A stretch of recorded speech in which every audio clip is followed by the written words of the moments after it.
ರೋಚಕ ಭಯಾನಕ ಆತಂಕ. ಇದು ಮೊಸಾದ್ನ ಹಿಡಿ ಬಡಿ ಉಡೀಸ್ಗಳ ಕಥೆ. ಟೂತ್ ಪೇಸ್ಟ್ ನಲ್ಲಿ ವಿಷ, ನಡುಮನೆಗೆ ಬಾಂಬ್, ಮೊಬೈಲ್ನಲ್ಲಿ ಸ್ಫೋಟ. ಶತ್ರು ಸಂಹಾರಕ್ಕೆ ಇಸ್ರೇಲ್ ಏನೇನ್ ಮಾಡುತ್ತೆ ಗೊತ್ತಾ? ಇಸ್ರೇಲ್ ನೋಡೋಕೆ ಚೋಟ್ ಮೆಣಸಿನಕಾಯಿ ತರ, ಈ ಜೀರಿಗೆ ಮೆಣಸಿನಕಾಯಿ ತರ ಕಾಣಿಸಬಹುದು, ಆದ್ರೆ ಅಷ್ಟೇ ಖಾರ. ಅದರ ಪ್ರತಿಕ್ರಿಯೆನೂ ಅಷ್ಟೇ ಖಾರ. ಶತ್ರುಗಳ ವಿರುದ್ಧ ಇಸ್ರೇಲ್ ಮಾಡಿದ ಕೆಲಸಗಳು ವಿರೋಧಿಗಳಿಗೆ ಬಿಡಿ, ಖುದ್ದು ಇಸ್ರೇಲ್ ಜನರಿಗೂ ದಂಗಬಡಿಸುತ್ತೆ. ನಿಮಗೆ ಮೊಸಾದ್ ಆಪರೇಷನ್ ಬಗ್ಗೆ ಹೇಳುವಾಗ ಆಪರೇಷನ್ ಎಂಟೆಬೆ ಬಗ್ಗೆ, ಇರಾನ್ ಅಣು ವಿಜ್ಞಾನಿಗಳನ್ನ ಹತ್ಯೆ ಮಾಡಿದ್ರ ಬಗ್ಗೆ, ಅಷ್ಟೇ ಇತ್ತೀಚೆಗೆ ಹನಿಯ ಹತ್ಯೆ ಬಗ್ಗೆ ಕೂಡ ಪ್ರತ್ಯೇಕವಾಗಿ ನಾವು ಮಾಹಿತಿಯನ್ನ ಕೊಟ್ಟಿದ್ದೀವಿ. ಆ ಎಲ್ಲ ರಿಪೋರ್ಟ್ಸ್ ಬಗ್ಗೆ ಈ ವಿಡಿಯೋ ಎಂಡ್ನಲ್ಲಿ ನಾವು ಸ್ಕ್ರೀನ್ ಮೇಲೆ ಲಿಂಕ್ಸ್ ಕೊಡ್ತೀವಿ. ಜಸ್ಟ್ ಸ್ಕ್ರೀನ್ ಮೇಲೆ ಟ್ಯಾಪ್ ಮಾಡೋ ಮೂಲಕ ಯಾವ ವಿಡಿಯೋ ಬೇಕಾದ್ರೂ ನೀವು ಸೆಲೆಕ್ಟ್ ಮಾಡ್ಬೋದು. ಆದರೆ ಅದಕ್ಕೂ ಭಯಾನಕ ಅನಿಸೋ ಸಾವಿರಾರು ಆಪರೇಷನ್ಸ್ ಅನ್ನ ಇಸ್ರೇಲ್ ಸೈಲೆಂಟ್ ಆಗಿ ಮಾಡಿದೆ. ಒಂದು ಲೆಕ್ಕಾಚಾರದ ಪ್ರಕಾರ ಇಸ್ರೇಲ್ 2700 ಆಪರೇಷನ್ಸ್ ಮಾಡಿದೆ ಮೊಸಾದ್ ಮೂಲಕ. ಅವುಗಳ ಪೈಕಿ ಒಂದಷ್ಟು ಇಂಟ್ರೆಸ್ಟಿಂಗ್ ಅನಿಸೋ ಕಥೆಗಳನ್ನು ನಿಮ್ಮ ಮುಂದೆ ಹೇಳ್ತೀವಿ. ಆ ಆಪರೇಷನ್ಸ್ ಯಾವುವು, ಯಾಕೆ ಅವನ್ನ ಇಸ್ರೇಲ್ ಮಾಡ್ತು, ದಶಕಗಳೇ ಕಳೆದರೂ ಆ ಘಟನೆಗಳು ಇಸ್ರೇಲ್ ವಿರೋಧಿಗಳಿಗೆ ಹೆದರಿಕೆ ಹುಟ್ಟಿಸೋದು ಹೇಗೆ, ಎಲ್ಲವನ್ನ ಈ ವಿಡಿಯೋದಲ್ಲಿ ನೋಡ್ತಾ ಹೋಗೋಣ. ಕಡೆತನಕ ಮಿಸ್ ಮಾಡಿದೆ ನೋಡಿ. ಟೂತ್ ಪೇಸ್ಟ್ ಅಲ್ಲಿ ವಿಷ, ಬೆಚ್ಚಿ ಬಿದ್ದಿದ್ರು ರಾಕ್ ವಿಜ್ಞಾನಿಗಳು. ಇದು ಸುಮಾರು 50 ವರ್ಷಗಳ ಹಿಂದಿನ ಆಪರೇಷನ್. ಇದು ಆತನ ಹೆಸರು ವಾದಿ ಹದದ್. ಪಾಲಸ್ತೀನ್ ಹೋರಾಟದಲ್ಲಿ ಅತ್ಯಂತ ಮುಂಚೂಣಿಯಲ್ಲಿದ್ದವನು. ಕಾಲಕ್ರಮೇಣ ಉಗ್ರನಾಗಿ ಬದಲಾಗಿದ್ದ. ಅದು ಜನವರಿ 10, 1978. ಸ್ಥಳ ಇರಾಕ್ನ ಬಗ್ದಾದ್. ದಿನ ಹೋಗೋ ರೀತಿಯಲ್ಲಿ ಹದದ್ ಬಾತ್ರೂಮ್ಗೆ ಹೋಗಿ ಹಲ್ಲುಜ್ಜಿ ಸ್ನಾನ ಮಾಡ್ಕೊಂಡ್ ಬಂದ. ಹಾಗೆ ನೋಡಿದ್ರೆ ಅವತ್ತು ಸ್ವಲ್ಪ ಚೇಂಜ್ ಅನಿಸ್ತಾ ಇತ್ತು ಟೇಸ್ಟ್. ಯಾಕಂದ್ರೆ ದಿನ ಯೂಸ್ ಮಾಡೋ ಟೂತ್ ಪೇಸ್ಟ್ಗಿಂತ ಅವತ್ತಿನ ಪೇಸ್ಟ್ ಡಿಫ್ರೆಂಟ್ ಫೀಲ್ ಕೊಡ್ತಾ ಇತ್ತು. ಆದ್ರೂ ಅಷ್ಟು ತಲೆ ಕೆಡಿಸ್ಕೊಳ್ಳೋಕೆ ಹೋಗ್ಲಿಲ್ಲ. ಏನೋ ಸ್ವಲ್ಪ ಡಿಫ್ರೆಂಟ್ ಇದೆ ಈ ಪೇಸ್ಟ್ನ ಟೇಸ್ಟ್ ಅನ್ಕೊಂಡು ಸುಮ್ಮನಿದ್ದ. ನಾಳೆ ಮತ್ತೆ ಅದೇ ಮುಂದುವರಿತು. ಹೀಗೆ 4-5 ದಿನ ಕಳೆದಿತ್ತು ಅಷ್ಟೇ. ಅದೇ ಪೇಸ್ಟ್, ಅದೇ ಟೇಸ್ಟ್. ಹದದ್ಗೆ ಸಣ್ಣದಾಗಿ ದೇಹ ಅಲುಗಾಡೋಕೆ ಶುರುವಾಯಿತು. ದಿನಗಳು ಮಾಮೂಲಿ ಥರ ಇಲ್ಲ, ಏನೋ ಬದಲಾಗ್ತಿದೆ ಜೀವನದಲ್ಲಿ ಅಂತ ಅನ್ಸೋಕೆ ಶುರುವಾಯಿತು. ಒಂದೇ ವಾರ ಆತನ ದೇಹದಲ್ಲಿ ಭಯಾನಕ ಬದಲಾವಣೆ ಆಯಿತು. ಬಾಯಲ್ಲಿ ರಕ್ತ ಬಂತು, ಮೂಗಿನಿಂದಲೂ ಬಂತು, ಕೂದಲು ಉದುರೋಕೆ ಶುರುವಾಯಿತು, ಹೊಟ್ಟೆ ನೋವು ಶುರುವಾಯಿತು, ದೇಹದ ತೂಕ ದಿಢೀರಂತ ಬಿದ್ದು ಹೋಯಿತು. ಕೂಡಲೇ ಆಸ್ಪತ್ರೆಗೆ ಅಡ್ಮಿಟ್ ಮಾಡಲಾಯಿತು. ಪ್ರಯೋಜನ ಆಗಲಿಲ್ಲ. ಯಾಕಂದರೆ ಏನಾಗಿದೆ ಅಂತ ಯಾರಿಗೂ ಗೊತ್ತೇ ಆಗಲಿಲ್ಲ. ಮತ್ತೆ ಆಸ್ಪತ್ರೆಗೆ ಹೋದ, ಮತ್ತೆ ಏನಾಗಿದೆ ಅಂತ ಯಾರಿಗೂ ಗೊತ್ತಾಗಲಿಲ್ಲ. ಹೀಗೆ ಮಿಡಲ್ ಈಸ್ಟ್ನ ಟಾಪ್ ವೈದ್ಯರೆಲ್ಲ ಆತನ ಆರೋಗ್ಯವನ್ನು ಚೆಕ್ ಮಾಡಿದ್ರು, ಏನೂ ಗೊತ್ತಾಗಲಿಲ್ಲ. ಆದರೆ ಆ ಕಾಯಿಲೆ ಮಾತ್ರ ದಿನಕ್ಕೂ ಗಂಭೀರ ಆಯಿತು. ಪರಿಣಾಮ ಹದದ್ ಯುರೋಪಿಗೆ ಶಿಫ್ಟ್ ಆದ. ಅಂದಹಾಗೆ ಅವತ್ತಿಗೆ ಈಸ್ಟ್ ಜರ್ಮನಿ, ವೆಸ್ಟ್ ಜರ್ಮನಿ ಅಂತ 2 ಜರ್ಮನಿಗಳಿದ್ವು. ಈಸ್ಟ್ ಜರ್ಮನಿ ಅಮೆರಿಕ ವಿರುದ್ಧ ಇತ್ತು, ಸೋವಿಯತ್ ಪರ ಇತ್ತು. ಸೊ ಯಾಸಿರ್ ಅರಾಫತ್ ಅನ್ನೋ ಪ್ಯಾಲೆಸ್ತೀನಿ ಸುಪ್ರೀಂ ಈಸ್ಟ್ ಜರ್ಮನಿಯ ಸಹಾಯ ಪಡೆದು ಈತನಿಗೆ ಚಿಕಿತ್ಸೆ ಕೊಡಿಸೋಕೆ ವ್ಯವಸ್ಥೆ ಮಾಡಿದ್ರು. ಅಲ್ಲೂ ಸಾಕಷ್ಟು ಟೆಸ್ಟ್ಗಳನ್ನ ಮಾಡಲಾಗುತ್ತೆ. ಆದರೆ ಅವಾಗಲೂ ಕೂಡ ಏನು ಅಂದರೆ ಏನೂ ಗೊತ್ತಾಗೋದಿಲ್ಲ. ಕೊನೆಗೆ ಸ್ಟಾಸಿ ಅಂದರೆ ಅವತ್ತಿನ ಈಸ್ಟ್ ಜರ್ಮನಿಯ ಸೀಕ್ರೆಟ್ ಪೊಲೀಸ್ ಏಜೆನ್ಸಿ ಉನ್ನತ ತಜ್ಞರನ್ನು ಕರೆಸಿ ಮತ್ತೆ ಪರೀಕ್ಷೆ ಮಾಡುತ್ತೆ. ಆಗ ಮೊಸಾದ್ನ ಮಹಾ ಸೇಡು ಗೊತ್ತಾಗುತ್ತೆ. ನಿಜಕ್ಕೂ ಅಲ್ಲಿ ಮೊಸಾದ್ ಏನು ಮಾಡಿತ್ತು? ಅದಕ್ಕೂ ಮೊದಲು ಈ ವಿಡಿಯೋದ ಪಾರ್ಟ್ನರ್ಸ್ ಆಗಿರೋ ಗ್ರೋತ್ ಸ್ಕೂಲ್ ಬಗ್ಗೆ ಕ್ವಿಕ್ ಆಗಿ ನೋಡ್ಬಿಡೋಣ. ಈ ರೀತಿ ಒಂದು ದೇಶ ಸ್ಟ್ರಾಂಗ್ ಇರಬೇಕು ಅಂದರೆ ಇಂಟೆಲಿಜೆನ್ಸ್ ಏಜೆನ್ಸಿ ಇರಬೇಕು, ಮೊಸಾದ್ ಥರದ್ದು. ಅದೇ ರೀತಿ ವ್ಯಕ್ತಿಗಳು ನಾವು ಇಂಟೆಲಿಜೆನ್ಸ್ ಏಜೆನ್ಸಿ ಇಟ್ಕೊಳ್ಳೋಕ್ಕಾಗತ್ತಾ? ನಾವು ಆರ್ಟಿಫಿಷಿಯಲ್ ಇಂಟೆಲಿಜೆನ್ಸ್ ಇಟ್ಕೋಬಹುದು. ನಿಮಗೂ ಏನಾದರೂ AI ಟೂಲ್ಸ್ ಕಲಿಯೋ ಆಸಕ್ತಿ ಇದ್ರೆ ಗ್ರೋತ್ ಸ್ಕೂಲ್ನ 3 ಗಂಟೆಗಳ free mega AI master class ಅನ್ನ ಅಟೆಂಡ್ ಮಾಡೋಕೆ ಅವಕಾಶ ಇದೆ. ಇದು AI ಯುಗ, ಆರ್ಟಿಫಿಷಿಯಲ್ ಇಂಟೆಲಿಜೆನ್ಸ್ ಯುಗ. AI ಟೂಲ್ಸ್ ಗೊತ್ತಿರೋರು ಜಾಬ್ ಮಾರ್ಕೆಟ್ ನಲ್ಲಿ ಸಿಂಹಪಾಲು ಪಡ್ಕೊಳ್ತಿರೋ ಟೈಮ್ ಇದು. ಗೂಗಲ್, ಅಮೆಜಾನ್ ಅಂತ ದೈತ್ಯ ಕಂಪನಿಗಳೇ ಸಾಲು ಲೇ ಆಫ್ ಮಾಡ್ತಿರೋ ಟೈಮ್. ಇತ್ತೀಚೆಗೆ ಪೇಟಿಎಂ CEO ವಿಜಯ್ ಶೇಖರ್ ಶರ್ಮಾ ಏನು ಹೇಳಿದ್ರು? ನಾವು ಕಂಪನಿಯ ಖರ್ಚನ್ನ ಕಮ್ಮಿ ಮಾಡ್ಕೊಳ್ತೀವಿ, ಹೆಚ್ಚಿನ ಕೆಲಸವನ್ನ ಮನುಷ್ಯರು ಮಾಡ್ತಿರೋದಕ್ಕೆ ನಾವೀಗ AI ಅನ್ನ ಬಳಸಿ ಒಂದಷ್ಟು ಜನ AI ಎಕ್ಸ್ಪರ್ಟ್ಗಳನ್ನ ಹಿಡ್ಕೊಂಡು ಕಂಪನಿಯ ಓವರ್ ಆಲ್ ಖರ್ಚನ್ನೇ ಕಮ್ಮಿ ಮಾಡ್ತೀವಿ, ಕಂಪ್ನಿ ಲಾಭದಾಯಕ ಆಗುತ್ತೆ ಅನ್ನೋ ಹೇಳಿಕೆಯನ್ನು ಕೊಟ್ಟಿದ್ರು. ಆದರೆ ಸ್ನೇಹಿತರೆ, ವರ್ಕ್ ಫೋರ್ಸ್ನಲ್ಲಿ ಕೇವಲ 1% ಮಾತ್ರ AI ಎಕ್ಸ್ಪರ್ಟ್ಗಳಿರೋದು. ಸೊ ಆ 1%ನಲ್ಲಿ ನೀವು ಸೇರ್ಕೋಬಹುದು. ಮೊದಲ 1500 ಜನ ಮಸ್ತ್ ಮಗ ವೀಕ್ಷಕರಿಗೆ ಇದು ಫ್ರೀ ಇರುತ್ತೆ. ಸುಮಾರು 20ಕ್ಕೂ ಅಧಿಕ AI ಟೂಲ್ ಮತ್ತು ಚಾಟ್ GPT ಟ್ರಿಕ್ಗಳ ಬಗ್ಗೆ ಇದರಲ್ಲಿ ಮಾಹಿತಿ ಸಿಗುತ್ತೆ. ಮೈಕ್ರೋಸಾಫ್ಟ್ ಎಕ್ಸೆಲ್ನ ಕಾಂಪ್ಲೆಕ್ಸ್ ಡೇಟಾವನ್ನು 5 ನಿಮಿಷದಲ್ಲೇ ಸಾಲ್ವ್ ಮಾಡೋ ಟ್ರಿಕ್ ಅನ್ನು ತಿಳ್ಕೋಬಹುದು. Personal branding, video editing, business ಸ್ಟ್ರಾಟಜಿಗಳನ್ನು ಕಲಿಬಹುದು. ನಿಮ್ಮ ಕರಿಯರ್ ಗ್ರೋತ್ಗೆ ಬೂಸ್ಟ್ ಸಿಗುತ್ತೆ. ಸ್ಕಿಲ್ಗಳನ್ನು ಕಲ್ತ್ರೆ ನಿಮ್ಮ ಸ್ಯಾಲ್ರಿ ಕೂಡ ಆಲ್ರೆಡಿ ಇರೋ ವರ್ಕಲ್ಲಿ ಇನ್ನಷ್ಟು ಜಾಸ್ತಿ ಆಗೋಕ್ಕೆ ಎಕ್ಸ್ಟ್ರಾ ಬೂಸ್ಟ್ ನಿಮಗೆ ಸಿಗುತ್ತೆ.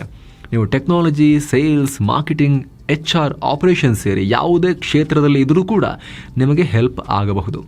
ಆಲ್ರೆಡಿ 10 ಲಕ್ಷಕ್ಕೂ ಅಧಿಕ ಜನ ಗ್ರೋತ್ ಸ್ಕೂಲ್ನ ಕೋರ್ಸನ್ನು ತಗೊಂಡಿದ್ದಾರೆ. mastmaga.comನ ವೀಕ್ಷಕರಿಗೆ ಮೊದಲ 1,500 ಜನಕ್ಕೆ ಫ್ರೀ ಇರುತ್ತೆ. ಅದಾದ ಬಳಿಕ ಹೋದವ್ರಿಗೂ ಕೂಡ ಅಫೋರ್ಡಬಲ್ ಪ್ರೈಸ್ನಲ್ಲೇ ಸಿಗುತ್ತೆ. ಡಿಸ್ಕ್ರಿಪ್ಷನ್ ಹಾಗೂ ಟಾಪ್ ಕಾಮೆಂಟ್ನಲ್ಲಿ ಲಿಂಕ್ ಇದೆ. ಆಸಕ್ತರು ಈ ಆನ್ಲೈನ್ ಕೋರ್ಸನ್ನು ಮಾಡಿ ಎಕ್ಸ್ಟ್ರಾ ಗರಿಗಳನ್ನು ಅವರ ಸ್ಕಿಲ್ ಸೆಟ್ಗೆ ಸೇರಿಸ್ಕೊಳ್ಬೋದು. ಡಿಸ್ಕ್ರಿಪ್ಷನ್ನಲ್ಲಿ ಪಿನ್ ಮಾಡಿರೋ ಕಾಮೆಂಟ್ನಲ್ಲಿ ಲಿಂಕ್ ಇದೆ, ಆಸಕ್ತರು ಚೆಕ್ ಮಾಡಿ. ಎಸ್, ಈಗ ವರದಿಯಲ್ಲಿ ಮುಂದುವರಿಯೋಣ. ಸ್ನೇಹಿತರೆ, ಆ ಹದ್ದಿದ್ ಆಗಲೇ ಹೇಳಿದ ಹಾಗೆ ಮೊಸಾದ್ನ ಮೋಸ್ಟ್ ವಾಂಟೆಡ್ ಪಟ್ಟಿಯಲ್ಲಿದ್ದ ವ್ಯಕ್ತಿ ಎಂಟೆಬೆ ಪ್ರಕರಣದಲ್ಲಿ, ಅಂದರೆ ಇಸ್ರೇಲ್ ನಾಗರಿಕರನ್ನ ಗುರಿಯಾಗಿಸಿ ಮಾಡಿದ್ದ ಆ ಪಾತಕ ಕೃತ್ಯದಲ್ಲಿ ಈತ ಬಹುದೊಡ್ಡ ಪಾತ್ರ ವಹಿಸಿದ್ದ. ಯಾಸೀರ್ ಅರಾಫತ್ರಿಗೆ ಅತ್ಯಂತ ಬೇಕಾಗಿದ್ದ ಮನುಷ್ಯ. ಅದರಲ್ಲೂ ಇಸ್ರೇಲ್ ವಿರುದ್ಧ ಕೆಲಸ ಮಾಡಿದ ಹದತ್ ಹೈಜಾಕ್ ಕೇಸ್ನಲ್ಲಿ ಹೀರೋ ಆಗ್ಬಿಟ್ಟಿದ್ದ. ವಿಶ್ವ ವೇದಿಕೆಗಳಲ್ಲಿ ಕಾಣಿಸ್ಕೊಳ್ತಾ ಇದ್ದ ಥೇಟ್ ಹಮಸ್ ಲೀಡರ್ ಹನಿಯೇ ಇದ್ದಲ್ಲ, ಅದೇ ರೀತಿ ಈತ ಎಲ್ಲರನ್ನ ಇಸ್ರೇಲ್ ವಿರುದ್ಧ ಎತ್ತಿಕಟ್ತಾ ಇದ್ದ. ಹೀಗಾಗಿ ವಿಮಾನ ಹೈಜಾಕ್ ಆದ ಪ್ರತಿ ಕ್ಷಣದಿಂದಲೇ ಮೊಸಾದ್ ಈತನಿಗಾಗಿ ಬೇಟೆಯನ್ನು ಆರಂಭ ಮಾಡಿತ್ತು. ಕಿಲಾಡಿ ಬುದ್ಧಿಯ ಹದತ್ ಭರ್ತಿ 2 ವರ್ಷ ತಲೆತಪ್ಪಿಸಿಕೊಂಡು ಜೀವ ಉಳಿಸಿಕೊಳ್ಳಲು ಯಶಸ್ವಿಯಾಗಿದ್ದ.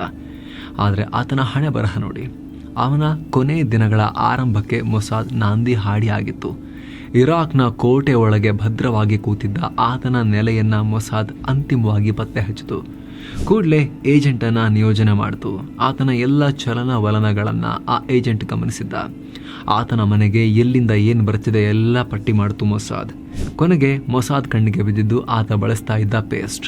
ಕೂಡಲೇ Israeli institute for biological research ಕೆಲಸ ಶುರು ಮಾಡಿಕೊಳ್ತು. ಯಾವ ರೀತಿ ಪೇಸ್ಟ್ ರೆಡಿ ಮಾಡ್ತು ಅಂದರೆ ಅವಳಿ ಜವಳಿ ಅನ್ನೋ ರೀತಿಯಲ್ಲಿ, ಅನುಮಾನವೇ ಬರದ ರೀತಿಯಲ್ಲಿ ಮೊಸಾದ್ ತನ್ನ ಯಮಕಿಂಕರ ಪೇಸ್ಟನ್ನು ರೆಡಿ ಮಾಡ್ತು. ಅಷ್ಟೇ, ಆತನ ಮನೆಯ ಬಾತ್ರೂಮಿಗೂ ಸಾವಿನ ರೂಪದಲ್ಲಿ ಬಂದು ಮೊಸಾದ್ನ ಪೇಸ್ಟ್ ಸೇರಿಕೊಳ್ತು. ರುಚಿಚೂರು ಡಿಫ್ರೆಂಟ್ ಇದೆ ಅನ್ಸಿದ್ರೂ ಕೂಡ ಡೌಟ್ ಬರದೆ ಅದನ್ನು ಬಳಸಿದ ಹದದ್ 5-6 ನಿಮಿಷಗಳಲ್ಲಿ ರಕ್ತ ಕಾರ್ಕೊಳ್ಳೋಕೆ ಶುರು ಮಾಡ್ಕೊಂಡ್ಬಿಟ್ಟ. ಮೊಸಾದ್ ಎಷ್ಟು ನಿಗೂಢವಾಗಿ ಕೆಲಸ ಮಾಡಿತ್ತು ಅಂದರೆ ಇವತ್ತಿಗೂ ಅದನ್ನು ಒಪ್ಪಿಕೊಳ್ಳೋಕೆ ಮೊಸಾದ್ ಒಂದೇ ಒಂದು ಸಾಕ್ಷ್ಯವನ್ನೇ ಉಳಿಸಿಲ್ಲ. ಯಾವ ಲೆವೆಲ್ ಅಂದರೆ, ಆಸ್ಪತ್ರೆ ಸೇರಿದ ಮೇಲೂ ಹದತ್ ಆ ಪೇಸ್ಟನ್ನು ಹಿಡ್ಕೊಂಡೇ ಹೋಗಿದ್ದಂತೆ, ಆಸ್ಪತ್ರೆಯಲ್ಲಿ ಬಳಸೋಕ್ಕೆ ಪೇಸ್ಟ್ ಬೇಕು ಅಂತ. ಆ ಪರಿ ಚೂರು ಕ್ಲೂ ಬಿಟ್ಕೊಡದೆ ಈ ಕೆಲಸವನ್ನು ಮಾಡಿತ್ತು. ಆತ ಮೃತಪಟ್ಟ ಎಷ್ಟೋ ದಿನಗಳ ಬಳಿಕ ಈ ವಿಚಾರ ಹೊರಬಂದಿತ್ತು. ಇಸ್ರೇಲಿ ಇನ್ವೆಸ್ಟಿಗೇಟಿವ್ ಜರ್ನಲಿಸ್ಟ್ ರೋನೆನ್ ಬರ್ಗ್ಮನ್ ತಮ್ಮ ಪುಸ್ತಕದಲ್ಲಿ ಈ ಬಗ್ಗೆ ಮಾಹಿತಿ ಕೊಟ್ಟಿದ್ದಾರೆ. ಅಲ್ಲದೆ ಈ ಘಟನೆ ಯಾವ ರೀತಿ ಭಯದ ಅಲೆಗಳನ್ನ ಕಳಿಸ್ತು ಎಲ್ಲ ಕಡೆಗೆ ಅಂದ್ರೆ, ಇದಾದ ಬಳಿಕ ಇರಾಕ್ನ ವಿಜ್ಞಾನಿಗಳು, ಅಂದ್ರೆ ಆಗ ಅಣ್ವಸ್ತ್ರ ತಯಾರಿಸೋಕೆ ಸದ್ದಾಮ್ ಹುಸೇನ್ ಪ್ರಯತ್ನ ಪಡ್ತಾ ಇದ್ದ ಟೈಮ್ ಅದು. ಆಗ ಇರಾಕ್ನ ಅಣು ವಿಜ್ಞಾನಿಗಳೆಲ್ಲ ಟೂತ್ ಪೇಸ್ಟ್ ವಿಚಾರದಲ್ಲಿ ಫುಲ್ ಕೇರ್ಫುಲ್ ಆಗಿ ತಾವು ಡಿಫ್ರೆಂಟ್ ಲೊಕೇಶನ್ ಇಂದ ಟೂತ್ ಪೇಸ್ಟ್ ಖರೀದಿ ಮಾಡಿಸಿ ತರಿಸಿ ಅದನ್ನ ತಾವೇ ಹಿಡ್ಕೊಂಡು ಓಡಾಡ್ತಿದ್ರಂತೆ. ಎಲ್ಲಿಗಾರು ಹೋಗೋದಾದ್ರೆ ಬೇರೆ ಯಾವ ಟೂತ್ ಪೇಸ್ಟ್ ಬಳಸಬಾರ್ದು ಅಂತ. ಆ ರೀತಿ ಭಯ ಹುಟ್ಟಿಸಿತ್ತು ಇಸ್ರೇಲ್ ಮತ್ತು ಮೊಸಾದ್ ಆ ಟೈಮ್ನಲ್ಲಿ. ಜೊತೆಗೆ ಟೂತ್ ಪೇಸ್ಟ್ ಆಪರೇಷನ್ ಅಂತೂ ಇದುವರೆಗಿನ ಇತಿಹಾಸದ ಡೆಡ್ಲಿ ಸ್ಪೈ ಆಪರೇಷನ್ ಅಂತಲೇ ಕರೆಸ್ಕೊಳ್ತಾ ಇದೆ. ಮೊಬೈಲ್ನೊಂದಿಗೆ ಮಸಣ ಸೇರಿದ್ದ ಇಂಜಿನಿಯರ್. ಸ್ನೇಹಿತರೆ, ನೀವೀಗ ಹಿಜ್ಬುಲ್ಲಾಗಳ ಪೇಜರ್, ವಾಕಿ ಟಾಕೀಸ್ ಹಿಡಿದಿರೋದೆಲ್ಲ ನೋಡ್ತಾ ಇದ್ದೀರಿ. ಆದರೆ ಸುಮಾರು 30 ವರ್ಷಗಳ ಹಿಂದೆ ಇದೇ ರೀತಿ ಒಂದು ಆಪರೇಷನ್ ಮಾಡಿತ್ತು ಮೊಸಾದ್. ಎಸ್, ಅದೊಂದು ಭಯಂಕರ ಕಾರ್ಯಾಚರಣೆ. ಆಗ ಇಸ್ರೇಲ್ ಬಲೆ ಬೀಸಿದ್ದು ಯಾಹಿಯಾ ಅಯ್ಯಾಶ್ ಅನ್ನೋ ಯಂಗ್ ಹಮಸ್ ಲೀಡರ್ ಮೇಲೆ.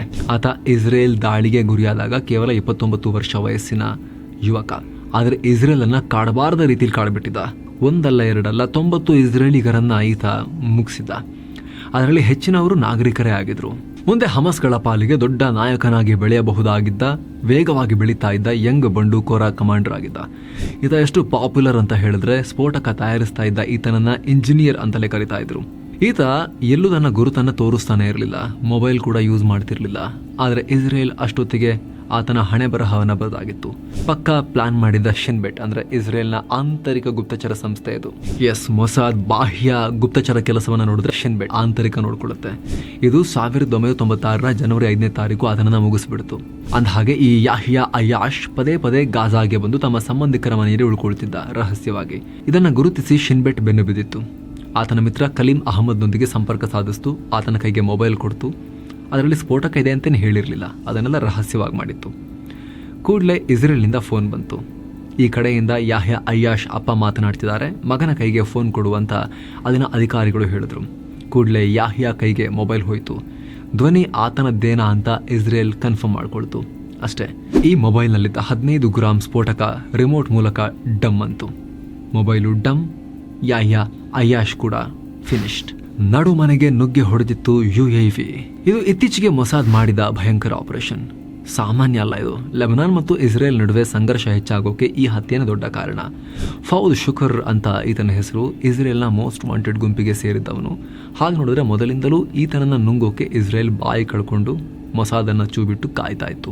ಆದರೆ ಇತ್ತೀಚೆಗೆ ಇಸ್ರೇಲ್ಗೆ ಸೇರಿದ ಮಜ್ದಲ್ ಶಮ್ಸ್ ಪ್ರದೇಶದಲ್ಲಿ ಹೆಜ್ಬುಲ್ಲಾಗಳು ರಾಕೆಟ್ ದಾಳಿ ಮಾಡಿ ಫುಟ್ಬಾಲ್ ಆಡ್ತಾ ಇದ್ದ 12 ಮಕ್ಕಳ ಸಾವಿಗೆ ಕಾರಣರಾದರು.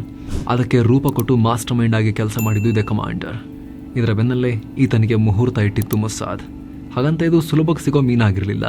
ದೂರದ ಲೆಬನಾನ್ ರಾಜಧಾನಿ ಬೇರೂತ್ನಲ್ಲಿ ಒಂದು ದೊಡ್ಡ ಬಿಲ್ಡಿಂಗ್ ಕಾಂಪ್ಲೆಕ್ಸ್ನಲ್ಲಿ ಈತ ಅಡಗಿ ಕುಳಿತುಕೊಂಡಿದ್ದ. ಈತ ಎಷ್ಟು ಹುಷಾರಿನ ವ್ಯಕ್ತಿ ಅಂದರೆ ಆ ಬಿಲ್ಡಿಂಗ್ನಿಂದ ಯಾವುದೇ ಕಾರಣಕ್ಕೂ ಹೊರಗೆ ಬರ್ತಾ ಇರಲಿಲ್ಲ. ಹಾಗಾಗಿನೇ ಈತನನ್ನು ಘೋಸ್ಟ್ ಅಂತ ಕೂಡ ಕೋಡ್ ನೇಮ್ ಕೊಟ್ಟು ಕರೆಯಲಾಗ್ತಾ ಇತ್ತು. ಆದರೆ ಸೇಡಿಗೋಸ್ಕರ ಕಾಯ್ತಾ ಇತ್ತು ಮೊಸಾದ್.